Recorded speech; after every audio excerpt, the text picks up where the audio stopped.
This news update is brought to you by... Say hello to Shanta. Shanta is an entertainer, but she also loves to be entertained, which is why she has Flow TV brought to her through Flow's 100% fiber to the home network. It's great for busy Shanta because she can control the time she watches her favorite shows, play back from the start in case she missed it, or even record with cloud video recording. And with her Flow services bundle, enjoys much more for much less. Visit any Flow retail outlet, call 1-800-804-2994, or visit discoverflow.co to find out more. One-of-a-kind connection. This is how we flow. It's Thursday, March the 3rd, 2016, and this is your Barbados Today Morning News Update. I'm Emmanuel Joseph. Thanks for joining us. In our top story, a senior teacher at Combermere School has called for the institution to be permanently closed with immediate effect. Complaining that the health of both students and teachers were at risk, head of the History Department, the Reverend Charles Morris, believes that the century-old school has served its time. In an interview with Barbados Today yesterday evening, shortly after news broke that the school had been prematurely closed due to a foul odor, Morris said Combermere had been battling with environmental problems for the past decade. He revealed that conditions at the Waterford institution had gotten so bad that dozens of students were now going home sick every day. I'm angry at the point that people are looking at their own self-promotion and their own self-image, and they're not taking our health into consideration. And I am saying the thing has come to close Combermere School permanently and place a place for the students to go. I am appealing to parents. Look after children's health. Government's planned crackdown on the use of fake vehicle registration numbers, especially by persons who are seeking to commit crimes, has won the backing of local plate manufacturers, even though at least one of them suggests that it should not come at the expense of legitimate operators. Addressing a political meeting last weekend, Minister of Transport and Works Michael Lashley served notice that changes would be made to the Road Traffic Act with a view to bringing the illegal road practice to a halt. Lashley said the changes would include placing the onus on manufacturers to require persons obtaining number plates to produce a specified list of documentation in order to be issued the plates. The plate makers are all for it. However, while the owner of Everyday Signs, Norma Ware, also supports the move, she is urging authorities not to make legitimate manufacturers pay for the actions of illegitimate ones. A 37-year-old St. John man managed to defy death yesterday afternoon after his vehicle plunged down a precipice at Clifton Hall in the same parish. The truck driven by Dave Cook of Newcastle crashed 25 feet down the bushy drop. He received abrasions about the body and complained of pain in his right foot. Cole was taken to the Queen Elizabeth Hospital by ambulance. 5 years after their home was destroyed by Tropical Storm Thomas, Leon and Julie Morrill are still waiting for help from the government agencies responsible for assisting dislocated families. The couple, whose house once stood at 2nd Avenue, Vauxhall, Christchurch, complained to the Barbados Today that they have been shuttling back and forth between the National Housing Corporation and the Rural Development Commission, having not been able to benefit from the catastrophe fund which was established by the former Barbados Labour Party administration to bail out needy persons affected by such disasters. The Murrays have become even more desperate now because the owner of the house in which they are living has called back for it. Being pushed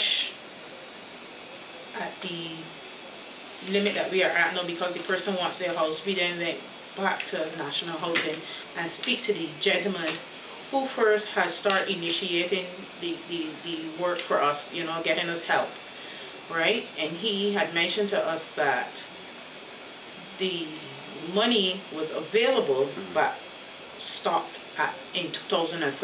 So all that time our application was in. Money. They had money and no one called us. Have money. From 2011, they told us they didn't have money, but they had money and it lasted to 2013. Right. to the end of 2013. So somebody was not telling us the truth. Right, or avoiding us.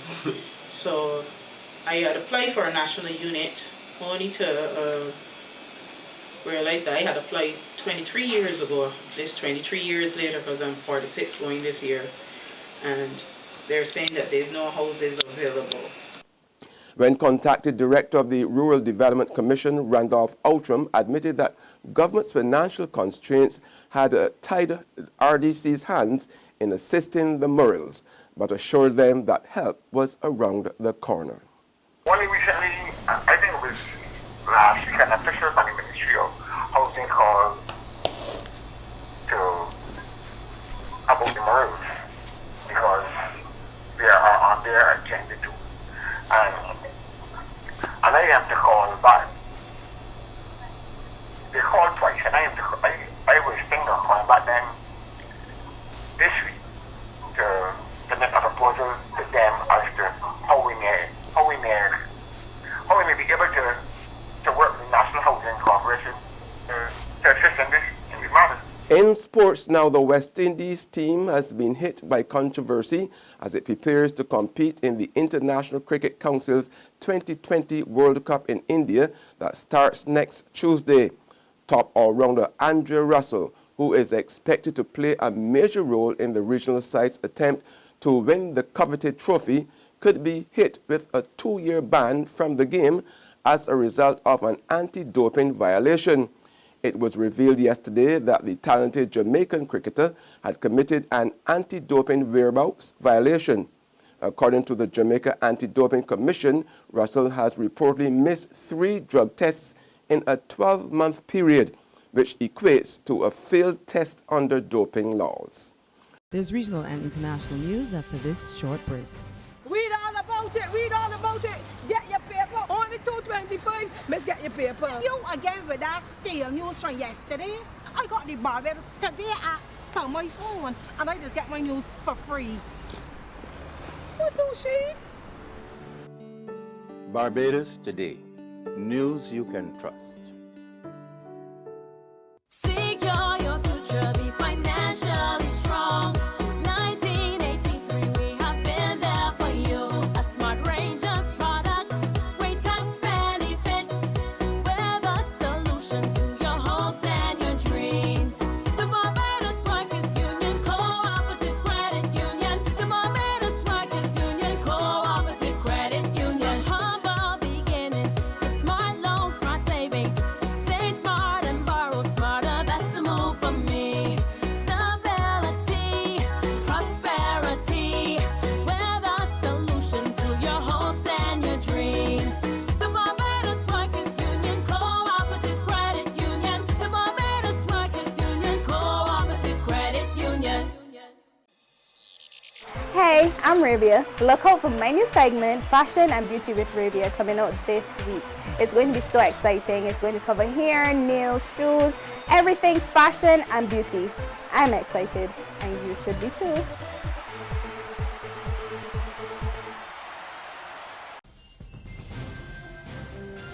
Turning now to news from the region, prison authorities, prison officers that is, in Trinidad and Tobago have announced the intention to walk away from their jobs for good amidst concerns for their safety in light of the recent murder of a colleague. After being summoned to the Port of Spain prison yesterday afternoon to hear the concerns of its officers, President of the Prison Officers Association, Siron Richards, warned that the only thing stopping his colleagues from abandoning their jobs permanently would be an intervention by the government.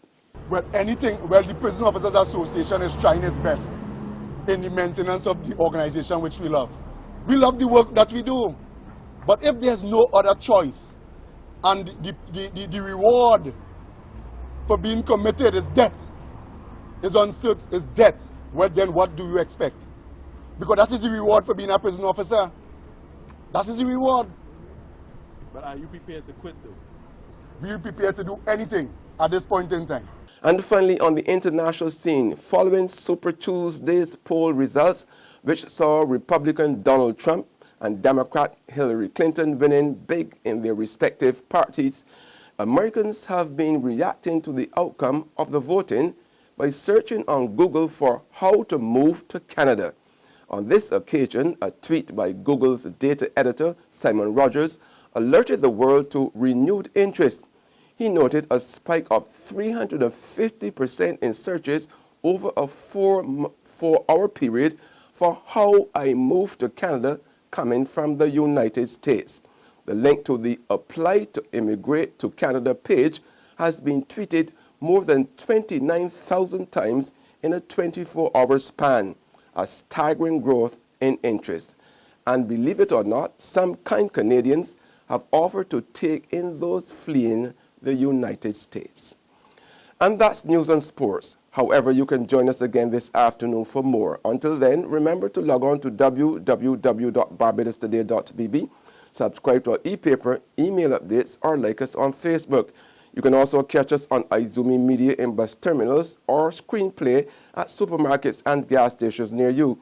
Also tune into channel 99 on Flow TV and Mix 96.9 FM to get all the latest news and sports. I'm Emmanuel Joseph. Have a fantastic day.